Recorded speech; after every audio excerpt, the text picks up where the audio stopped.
तो मेरा ये मानना कि ये है अब तो ये लड़ाई अब ईगो वाली है और इसीलिए इक्वेशन भी बदल रहे हैं। सिर्फ मामला टैरिफ का होता ना तो अब तक सुलझ जाता है। अब इसमें क्या है, बाज़ार के लिहाज से अगर आप देखेंगे तो ये पोस्ट न्यूट्रल है, कोई फ़र्क नहीं पड़ता, हम जहाँ थे वहीं हैं।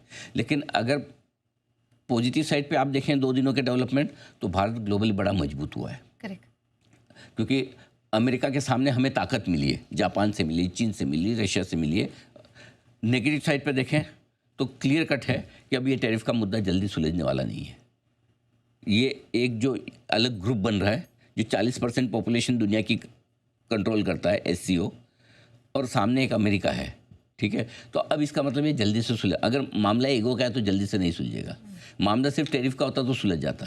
सो इसका मतलब लंबा चलेगा ये, और इस लंबे चलने में हो सकता है कि कुछ अलग ऐसी सिचुएशन बने। अब अमेरिका भी चुप तो बैठेगा नहीं, कुछ और करने की कोशिश करेगा कि कहीं पाकिस्तान को प्रोवोक करे, कहीं कुछ और चीज़ें करे, कहीं कुछ और देश जो भारत के साथ बिजनेस कर रहे हैं उस पर उन्हें धमकाए कराए, लेकिन ये चलेगा। लेकिन अल्टीमेटली देखिए जो भी है, सबसे बड़ी चीज़ है कि आप मुश्किल परिस्थितियों में मजबूत बनकर निकलते हैं, तो उसी में मज़ा है। तो हमें हमारी 2 चीज़ें बहुत क्लियर है, एक लोकल इकोनॉमी हमारी स्ट्रॉन्ग रखनी है, उसके लिए जो करना है करने की ज़रूरत है, और दूसरा ग्लोबल पावर को काउंटर बैलेंस करना है।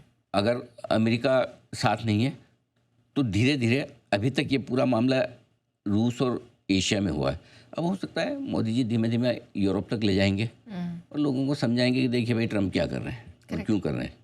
करेक्ट। सो वो धीरे धीरे सबको समझ में अब तो अमेरिका के लोगों को भी समझ में आएगा कि ट्रम्प व्यापार घाटे के लिए खुद के ईगो के लिए लड़ रहे हैं। और ये सारे फैक्ट्स हैं ना, जब वहाँ कोर्ट वोट में जाएंगे तो ये सब चीज़ें बड़ी मायने रखती है कि आप पर्सनल लड़ाई लड़ रहे हैं, नहीं कि आप देश के लिए लड़ रहे हैं। वो चीज़ें साफ दिखती है। फेडरल कोर्ट तो भाई अगर भारत बोलता है 0% टैरिफ, वो खुद बोल रहे हैं हमने ऑफर, तो फिर कर लो, बात खत्म।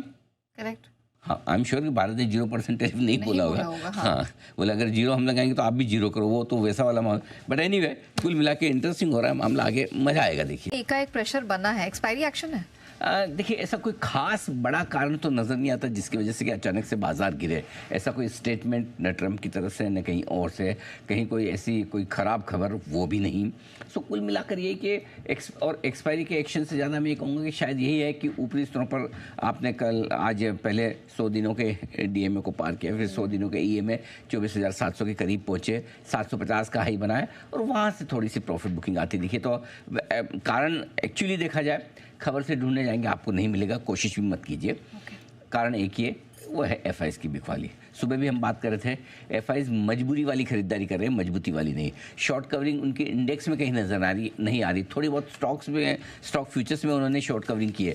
सो आई थिंक वापस से थोड़ी सी इंडेक्स लेवल पे बिकवाली उनकी ऊपरी स्तरों पर जो है वही है, कारण वही है नेहा। इसके अलावा और कोई खास कारण ऐसा नहीं कि जो आप ढूंढने जाएँ। देखिए कि ऐसा भी नहीं कि कोई आपका रुपया नया लाइफ लो बना दिया हो। अब ऐसा भी नहीं कि डाउ 200 पॉइंट फ्यूचर्स पे नीचे इसलिए हम गिर जाएं।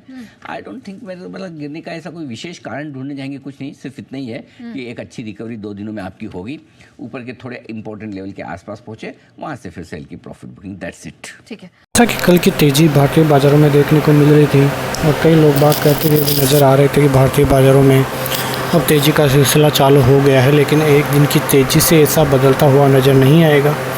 एक दिन की तेज़ी ये सब कुछ नहीं बताती है कि भारतीय बाज़ारों में क्या होगा क्या नहीं होगा। भारतीय बाज़ार अभी भी एक जोन में फंसे हुए हैं और पिछले 4 महीनों से आप देखोगे तो भारतीय बाज़ार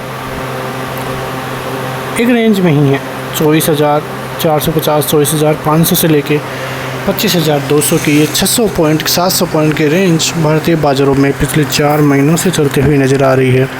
और जब तक इस रेंज का ब्रेकआउट नहीं आएगा या ब्रेकडाउन नहीं आएगा, कोई बड़ी तेज़ी या बड़ी गिरावट भी भारतीय बाज़ारों की तरफ से देखने को नहीं मिलेगी। तो ये सभी चीज़ें भारतीय बाज़ारों के लिए काफ़ी अहम है कि भारतीय बाज़ार इस रेंज को पार करता हुआ नजर आए।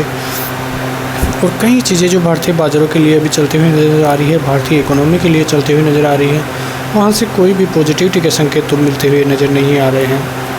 और आपको पता है कि रात को 11 साढ़े 11 बजे जो अमेरिकी राष्ट्रपति है ट्रंप, वो आते हुए नज़र आएंगे, उनकी स्पीच आनी है और वो स्पीच अब क्या कहते हुए नज़र आती है उस पर नज़रें रहेगी, क्योंकि वो स्पीच ही है जो सब कुछ बदलती हुई नज़र आ सकती है। यदि उन्होंने इंडिया के ख़िलाफ़ कोई भी ऐसी चीज़ दोहराई जिसकी वजह से इंडिया इकोनॉमी को नुकसान पहुँचे, तो वो इंडियन मार्केट्स के लिए काफ़ी नेगेटिव खबर होगी।